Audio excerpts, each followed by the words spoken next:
Hola, soy Rubén Rojas, los saludo y les doy la bienvenida a este espacio en el que hablaremos de la información más relevante de la semana desde el punto de vista de nuestros analistas. En el inicio de este 2026, la situación en Venezuela acaparó la mirada internacional. El sábado 3 de enero, Estados Unidos atacó al país sudamericano y capturó a su presidente Nicolás Maduro. Jesús Silva Herzog Márquez considera que es a partir de esta operación que se deben tomar muy en serio las palabras del presidente estadounidense Donald Trump, quien tras la caída de Maduro expresó: hay que hacer algo con México, refiriéndose a la presencia de cárteles de la droga. Para el especialista, las alertas deben estar muy prendidas, pues se trata de un mensaje a todo el mundo de lo que se puede esperar de su gobierno. Esta noche damos la bienvenida, como todos los lunes, al maestro Jesús Silva Herzog Márquez, profesor de la Escuela de Gobierno del TEC de Monterrey, analista, por supuesto, político, para comentar con él la situación justamente que está viviendo Venezuela y lo que trae como mar de fondo todo esto. Jesús, bienvenido. ¿Cómo estás? Muy buenas noches, qué gusto. Pues, ¿cómo lees todo esto respecto a la postura que está adoptando México en relación con esta situación? Porque ya el presidente está lanzando amenazas, por no llamarles de otra manera. Bueno, las amenazas tienen a partir del fin de semana un sentido mucho más alarmante, es decir, no se trata de una alarma, de fuegos artificiales, de una amenaza que uno pueda decir es el parloteo de un demagogo, sino que, como dice el secretario de Estado Marco Rubio, hay que tomarse muy en serio las palabras del presidente Donald Trump, y lo que nos ha dicho es que hay que hacer algo en nuestro país. Insiste en que la presidenta Claudia Sheinbaum es una mujer estupenda, pero que no tiene el control del país, que no gobierna realmente México y que quienes gobiernan nuestro país son los cárteles. En ese sentido, yo creo que después de los bombardeos en Caracas este fin de semana, me parece que hay que estar con las alertas muy prendidas, porque la amenaza es muy real y sí tiene que haber algo más, a mi juicio, que pues mano izquierda para capotear las agresiones, los insultos, las intimidaciones del presidente Trump, y yo creo que hay que pues actuar con mucha determinación. Es grave lo que está sucediendo cuando Estados Unidos, a través del presidente Trump, está aplicando una versión 2.0 de la doctrina Monroe.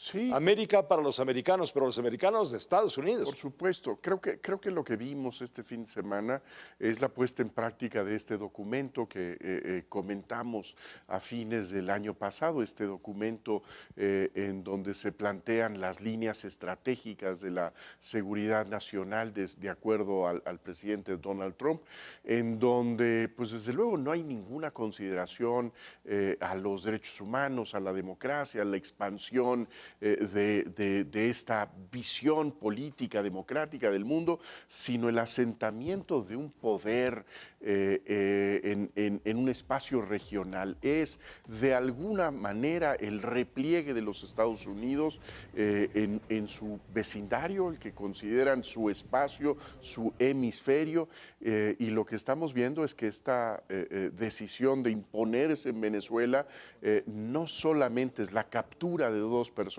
el presidente y la primera dama de Venezuela, sino que es un mensaje a todo el continente, y me parece que es un mensaje a todo el mundo de qué es lo que debemos esperar de ese gobierno.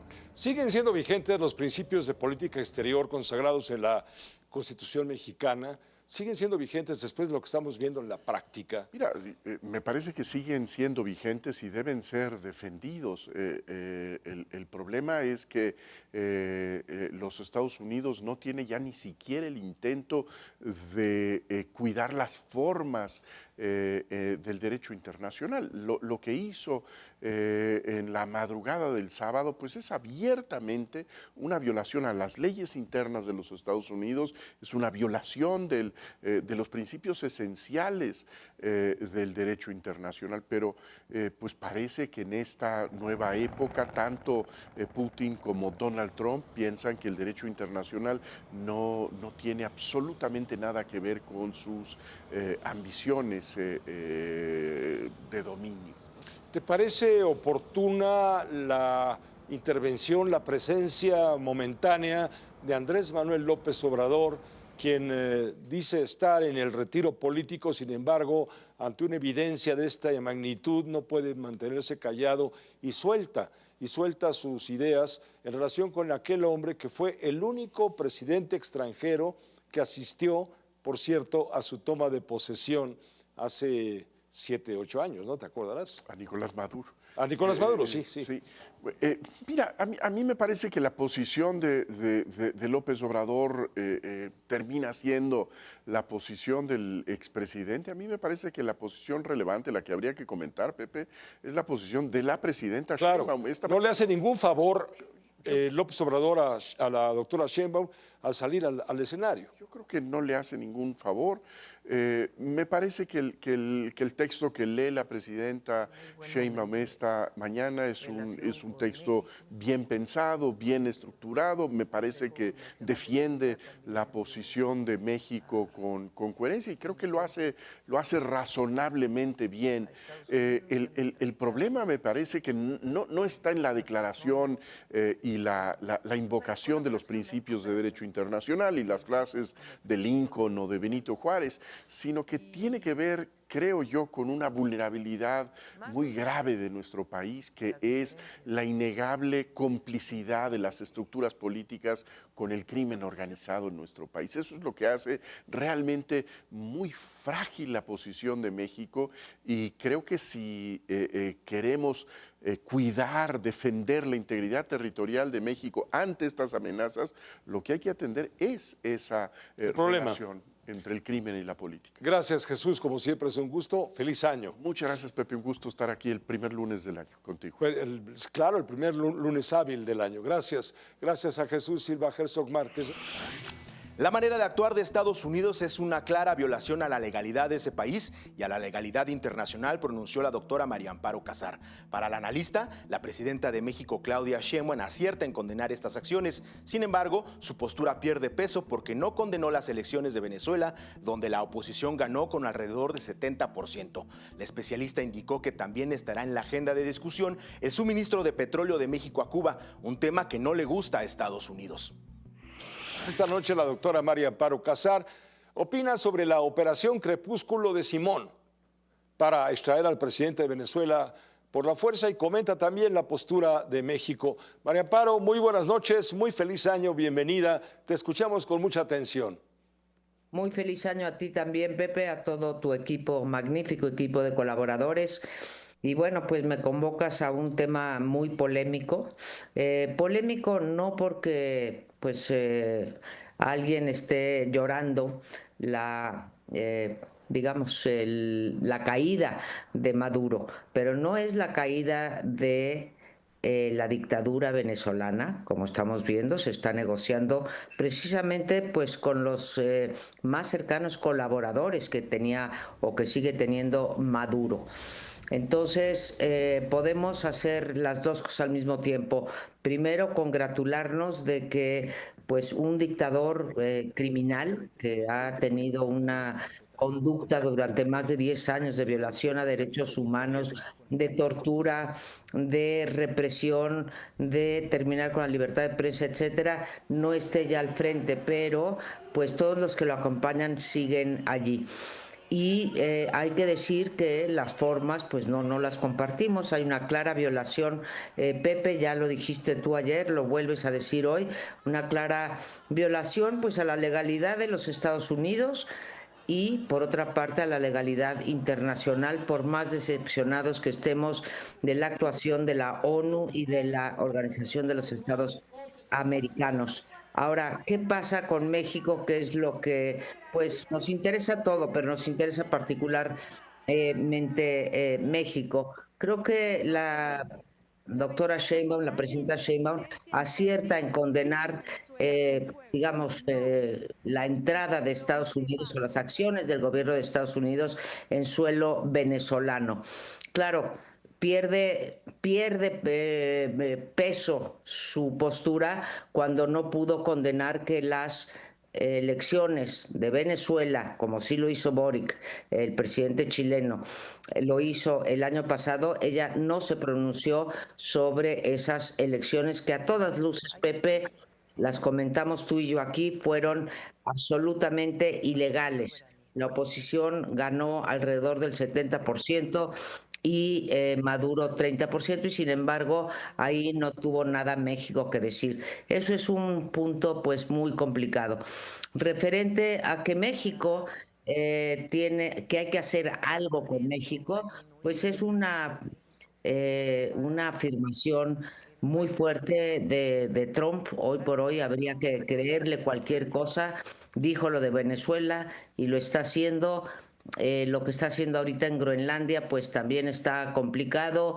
En el caso de Colombia, pues ya le quitaron la visa al presidente y no sabemos si ahí se junta los paramilitares venezolanos junto con la disidencia en Colombia o con los narcotraficantes en Colombia.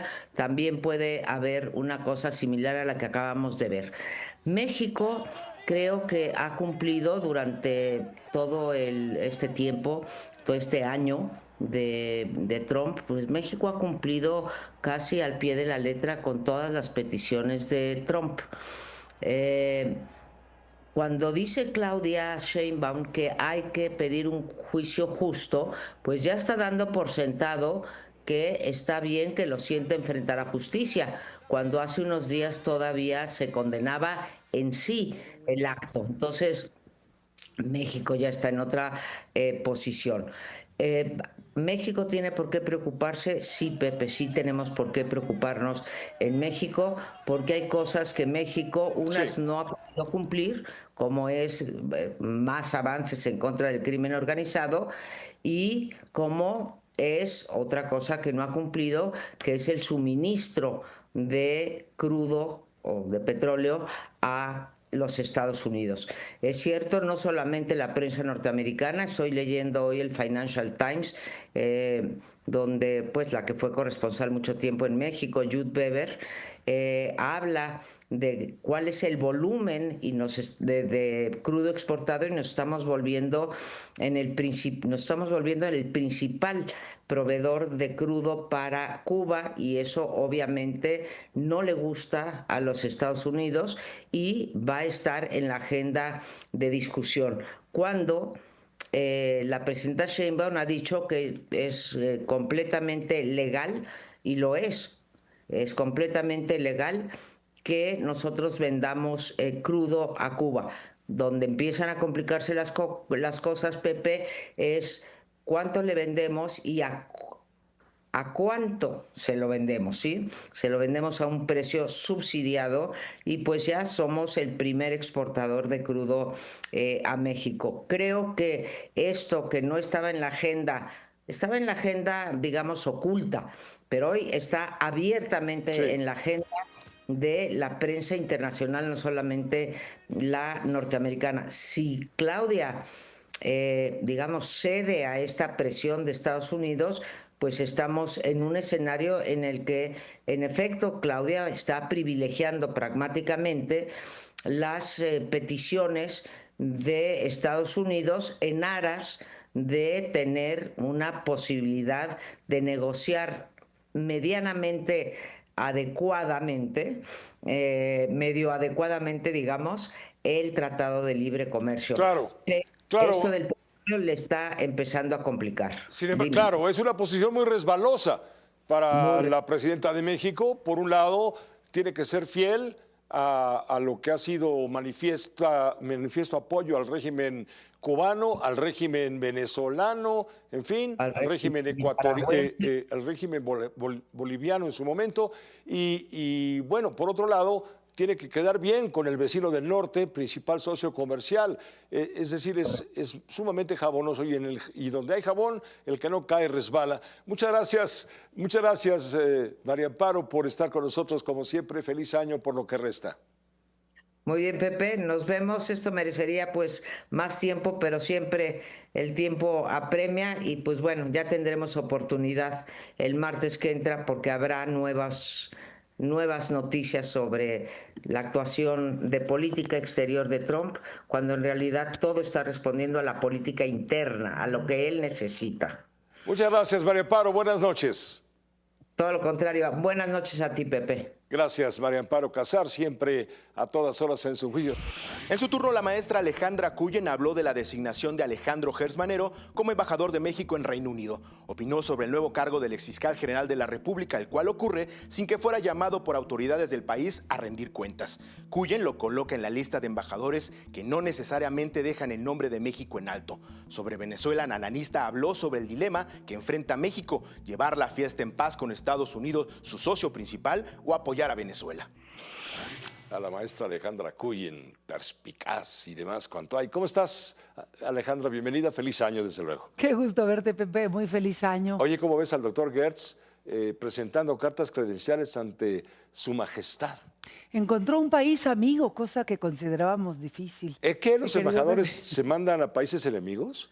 Pues no, como dices tú, se mandan tanques a países enemigos y te alcanza, porque no siempre se puede, pero... ¿O una diarrea o a ver, creo que... la creo venganza que- de Moctezuma? Creo que acá el Senado de la República va a ratificar seguramente las cartas credenciales de Gertz Manero. Inglaterra, el Reino Unido, pues tuvo la audacia de aceptarle la presencia como embajador, y el Senado va a reiterar, la cuarta transformación en el Senado, su compromiso con la opacidad y con la no rendición de cuentas, Pepe. Se violaron todos los procesos, un fiscal no puede renunciar porque tiene ganas de hacer algo distinto.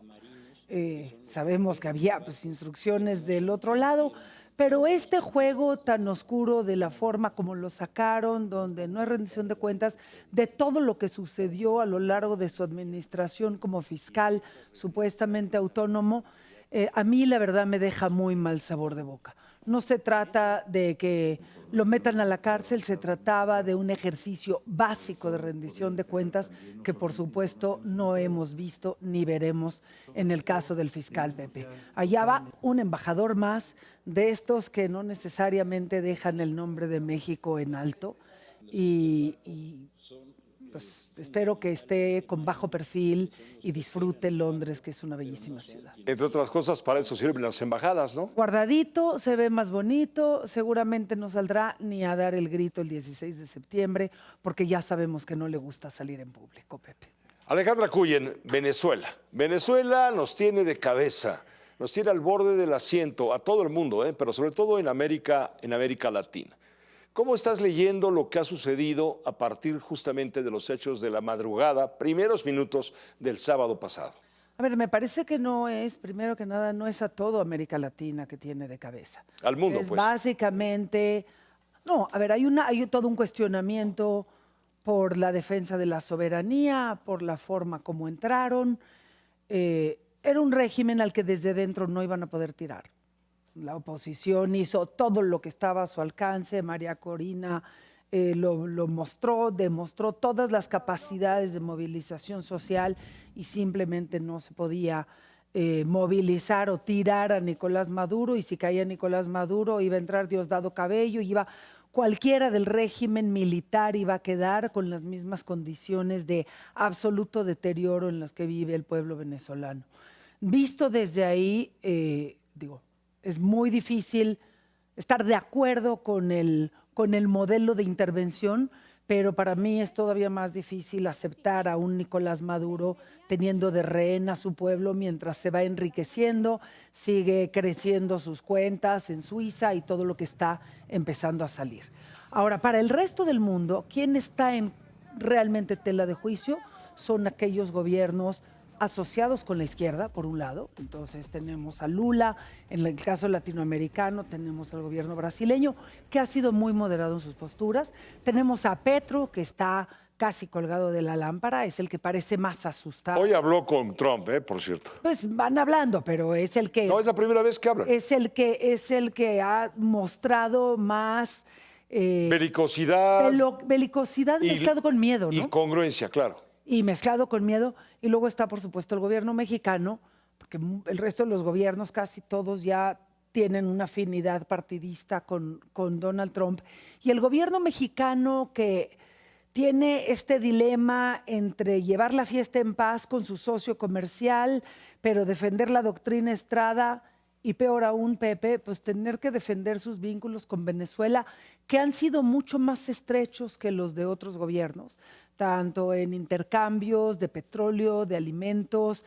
Había una relación muy cercana de los dos gobiernos por el puro hecho de ser gobiernos de izquierda. Recordemos que la presidenta Sheinbaum y el expresidente López Obrador validaron la elección de Maduro, fueron de los pocos gobiernos del mundo que lo validaron, y la presidenta se negó siquiera a reconocerle el Premio Nobel de la Paz a María Corina Machado, porque simplemente no puede ni reconocerla como opositora del régimen de su colega expresidente hoy, Nicolás Maduro. Y ahí me parece que México está en una postura muy delicada. Estados Unidos insiste en que el gran agravio de Maduro tiene que ver con los vínculos del gobierno venezolano con lo que llama narcoterrorismo, y que eso era lo que justificaba su intervención. Trump no está entrando a restaurar la democracia, está entrando, como ellos lo definen, a detener a un delincuente.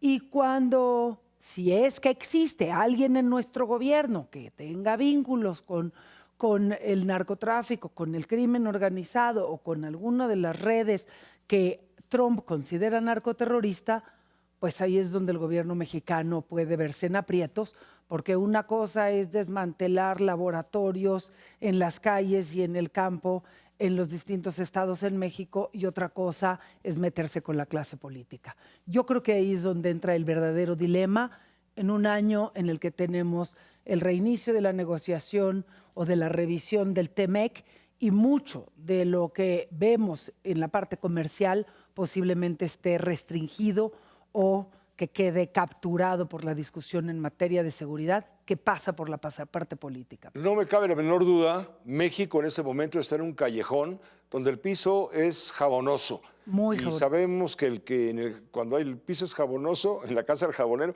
hasta el que no cae resbala, ¿no? Hasta el más ducho resbala. Y entonces la presidenta de la República está en una posición muy incómoda, muy incierta. Por un lado, tiene que mostrar ideológicamente una afinidad con la política ideologización de Maduro, y cuando lo tiran de esa manera, como lo quitan, claro, pues ella tiene que intervenir, tiene que protestar en coherencia con sus ideas. Pero por otro lado tiene enfrente el problema con Donald Trump. Yo veo una presidenta que está tratando de moderarse, está cuidando. Al principio salió de manera, yo diría, muy fuerte a posicionar su rechazo a la extracción, llamémoslo así, de Nicolás Maduro, y ahorita pues ya está más centrada en la doctrina Estrada y el respeto a la soberanía y al derecho de las naciones, cosa que es muy distinta a meterse a los golpes, porque no nada más, de nuevo, es su amistad con Maduro, sino es su relación política con su movimiento, con su partido, donde hay un grupo muy importante que son muy radicales y que son, eso sí, unos muy afines y otros posiblemente cómplices de Nicolás Maduro y sus famosos cárteles, el cártel de los Soles, el Tren de Aragua. O sea, los cárteles mexicanos están vinculados con los venezolanos, los cárteles venezolanos y los mexicanos están vinculados con las autoridades venezolanas, eso está demostrado. Falta ver acá si hay alguien que tenga que ver o que tenga cercanías más allá de nada más la parte ideológica, Pepe. Y yo creo que ahí es donde tiene que ir moderando su discurso y, como dices tú, evitar resbalarse en la casa del jabonero. Alta tensión. Gracias, que estés muy bien. Qué gusto verte como siempre, Gracias. Pepe. Muy feliz año. Igualmente, gracias. Muy feliz año, la maestra Alejandra Cuyen.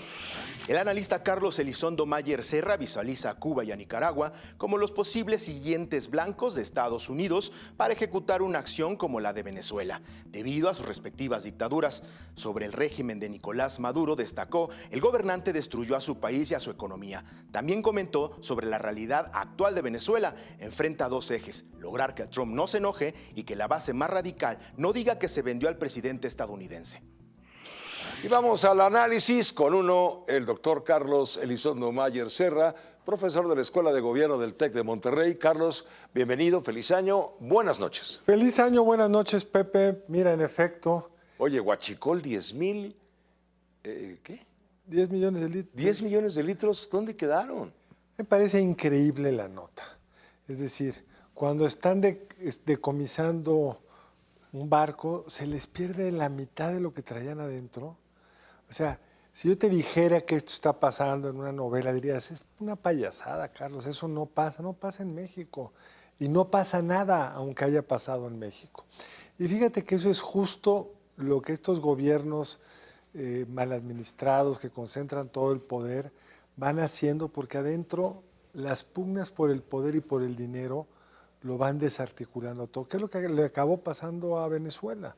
O sea, la tragedia venezolana, Pepe, es la suma de este tipo de descalabros, uno tras otro y muchas otras cosas más, que van hundiendo a los países en una incapacidad de producir, de resolver los problemas, de cumplir con los compromisos. Después de la detención de Maduro, de la extracción de Maduro, puesto a la Fue secuestro, llámale como fue.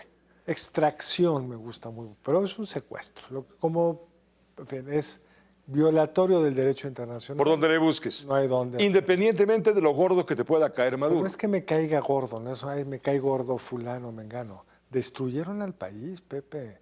Digamos, la economía. Y fue un asesino también. Además, la economía venezolana en 6 años disminuyó 75%, del 14 al 20. No hay momento del mundo en un país en paz que haya sucedido algo así. Lo destruyeron.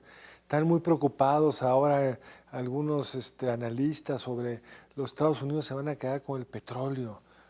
Creo que es otro el tema de fondo. Pero los venezolanos perdieron su petróleo en manos de estos malos gobernantes que dejaron de poderlo extraer.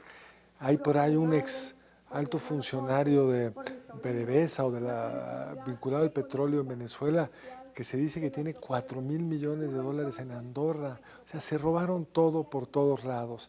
Y en el camino, para poderse sostener en el poder, acabaron asesinando, torturando, robándose las elecciones. Entonces no es que me caiga bien o mal, es que lo que es una tragedia, Pepe, es que el sistema internacional no tenga mecanismos para sacar a gobernantes que claramente están violando la libre determinación de su pueblo.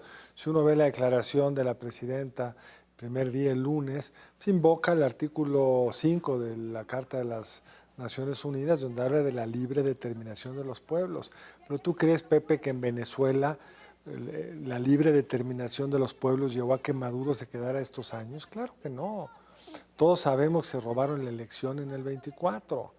Entonces, es horrendo que la solución sea un secuestro, pero es también horrendo que se puedan quedar estos dictadores destruyendo a sus países 10, 20, 30, más de 60 años en el caso de Cuba. Sí, pero aquí viene la pregunta inmediata. ¿Quién es Estados Unidos para enderezar el camino? Pues supuestamente bajo esa óptica, claro. Bueno, tiene su doctrina, la doctrina Monroe. Monroe. No le corresponde, evidentemente, pero es el único que lo puede hacer. ¿Tú cómo crees que están preocupados todavía? Porque esto no termina. Pero ¿cómo crees que vivió la gran mayoría de los ciudadanos de Venezuela el secuestro de Maduro? ¿Preocupados por la violación de su soberanía o contentos porque se quitaron al tirano? Lo segundo. Entonces, es una pena que ese sea el único mecanismo, porque claramente nos deja a todos los países vulnerables frente a un acto parecido. Pero ojo, Pepe, esto es una medida extrema en un país que había trampeado todas las negociaciones que había hecho. La elección del 24 fue parte de una negociación con el gobierno de Biden, donde se comprometieron a hacer las elecciones, a respetar los resultados y no lo cumplieron. Es parte de un gobierno, de un grupo gobernante que se quedó en el poder a pesar de que destruyeron al país. Entonces, lo que tenemos que evitar es destruir las instituciones democráticas y destruir al país.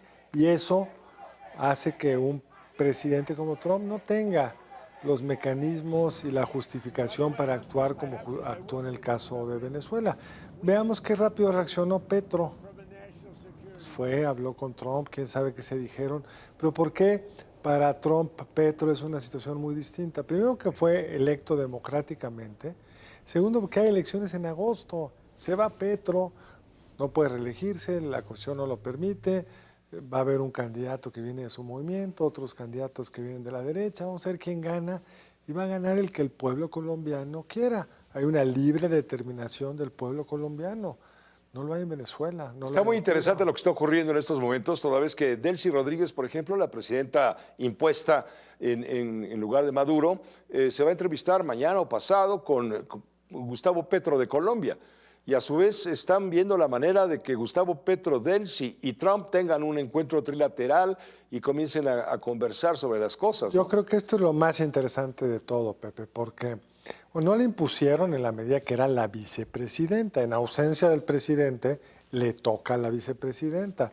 Incluso en la juramentación de la responsabilidad, que no es definitiva, porque todavía reconocen a Maduro como el presidente de Venezuela, en el caso de Delcy Rodríguez y los maduristas, los seguidores de Maduro, pero está esta tensión entre, cuando uno oye a Trump, parecería que realmente gobierna a alguien que es su empleado, ¿no? Dice, yo me voy a hacer cargo, yo estoy firmando esto, yo voy a quedarme con el petróleo, yo se lo voy a regresar a los venezolanos, ellos van a usar ese dinero para comprar, productos de Estados Unidos, y cuando oyes la misma versión desde Venezuela, no, estamos haciendo transacciones comerciales. La hoy presidenta de Venezuela tiene como dos frentes que cubrir. Por un lado, que Trump no se enoje, que le cumpla con lo que estén acordando, y por otro lado, que la base más radical no diga que se vendió a Trump, porque incluso está la seria duda, Pepe, pudieron entrar hasta la cama de Maduro sin que alguien haya colaborado. No, obvio que no. ¿Y quiénes colaboraron? ¿Hasta dónde? Ahora dime una cosa, bajo la hipótesis de la doctrina Monroe, es la Monroe 2.0, ¿no crees tú que, en tu opinión, cuáles países de América Latina, del continente, deberían de estar poniendo sus barbas a remojar? ¿Cuba? Mira, los que son evidentes son Cuba, por razones históricas, porque el canciller, el Marco Rubio, es de origen cubano y tiene ese agravio desde que era senador, ha sido un fuerte crítico de la dictadura cubana, y porque Cuba dependía mucho menos que en el pasado, porque el empobrecimiento de Venezuela ya no les daba pero el gran apoyo en los últimos 20 años de la dictadura cubana fue Venezuela. Hoy el que más petróleo le manda a Venezuela, a Cuba, somos los mexicanos. Es una espina que estamos ahí dejando que crezca nuestra relación con los Estados Unidos. Pero Cuba está debilitada. Lo que decía en la entrevista esta que citaste hace unos minutos, pues yo creo que la expectativa del gobierno de Estados Unidos es ver si con la pura presión cae solo, pero si no, a lo mejor le dan su empujoncito. Y el segundo sería Nicaragua, aunque claramente a Trump no le interesa gran cosa el tema, pero es otra dictadura horrenda, es otra pareja gobernante asesina, entonces yo creo que ese sería el otro candidato obvio. Muchas gracias, Carlos, como siempre. Bienvenido. Gracias a ti, Pepe. Qué gusto estar de Que te vaya regreso. bien. Gracias. El doctor Carlos Elizondo Mayer Serra. En Viernes de Cine, José Antonio Valdés Peña, investigador crítico y docente del Séptimo Arte, nos comparte un recuento de las mejores películas mexicanas de 2025. En su selección se encuentran No nos moverán, Las mutaciones y Soy Frankelda. Bueno, pues hoy es viernes de cinito, de cine. Es el primer viernes hábil de la semana, ya hábil, no, ya fuera de vacaciones. Entonces José Antonio Valdés Peña se dio una tarea muy complicada. Aquí lo vamos a juzgar incluso a él. Él nos va a decir cuáles fueron, a su criterio, las 5 mejores películas mexicanas de 2025.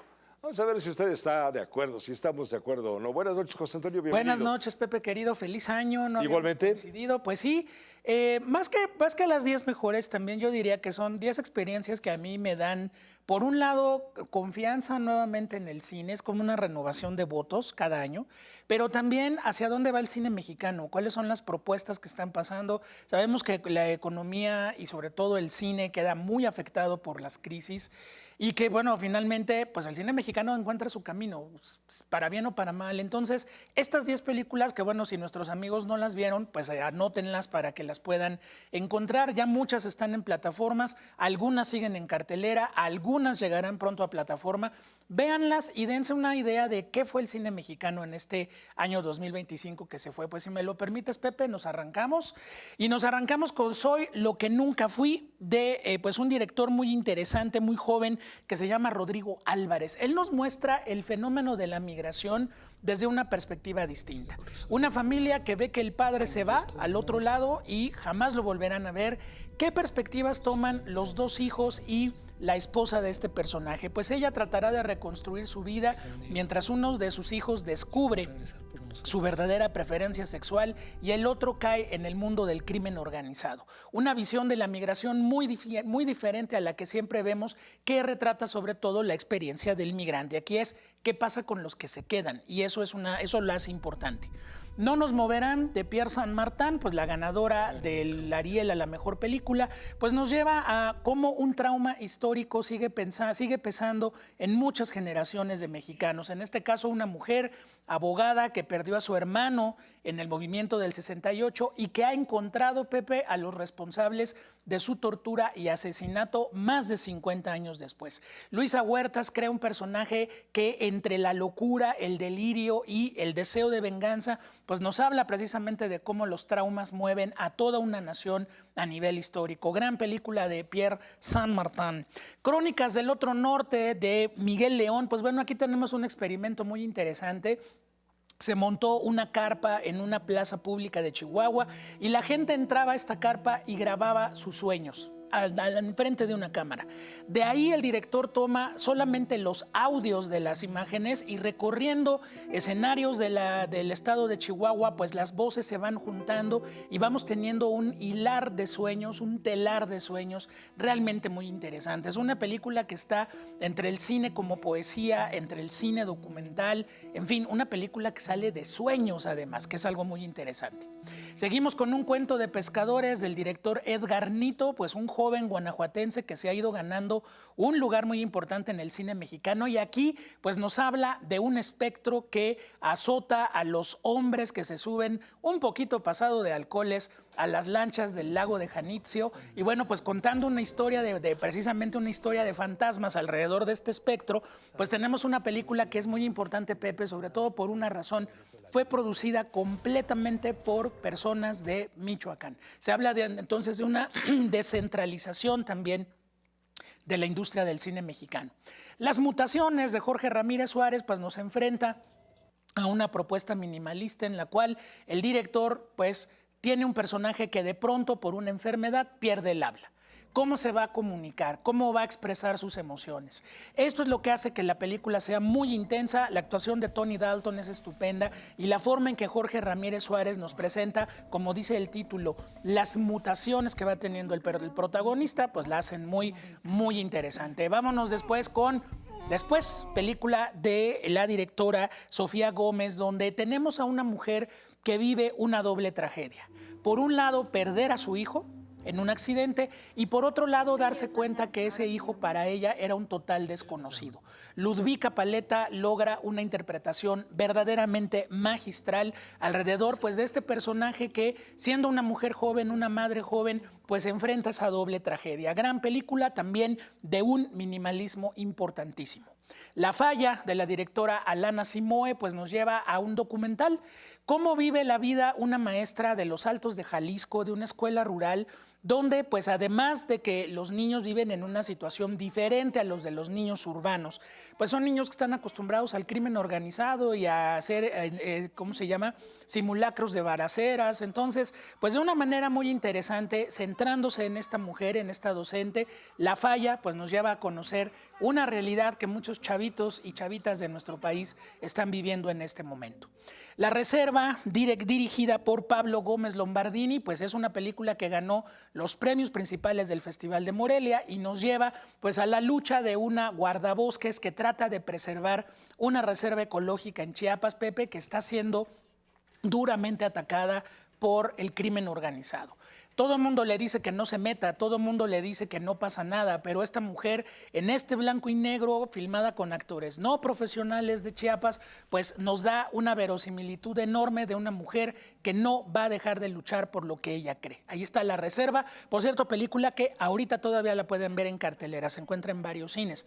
Las locuras de Rodrigo García, pues ya le dedicamos alguna vez un espacio a este gran director, el hijo de Gabriel García Márquez, que es cineasta, y donde pues a través de un personaje que por un ataque de locura cometió una barbaridad y se encuentra en prisión domiciliaria, vemos las vidas de muchos otros personajes interpretados por algunos de los mejores actores del cine mexicano contemporáneo, todos ellos dominados por la locura de la vida diaria. Una película que pueden ver en la plataforma Netflix y que es espléndida también.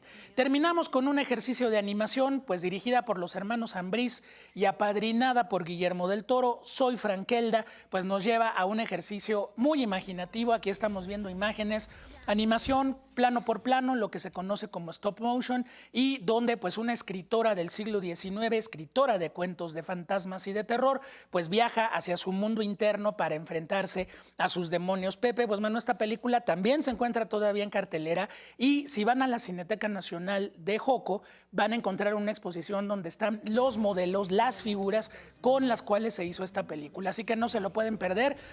Es el último fin de semana de esta exposición, y bueno, pues Frankelda resultó una película sumamente exitosa, que bueno, y bueno, los hermanos Ambriz pues dejan muy alta la vara de la animación en nuestro país. Pues ahí están, Pepe. Tumbando caña, comenzando el 26, vamos a ver qué nos depara el destino. Vamos a ver, que sea lo mejor para todos. Muchas José Antonio, gracias. que te vaya muy bien. Muchas gracias a José Antonio Valdés Peña con sus recomendaciones. Es un tiroteo bárbaro. Qué bueno. Recuerde seguirnos a través de nuestra multiplataforma. Soy Rubén Rojas. Hasta pronto.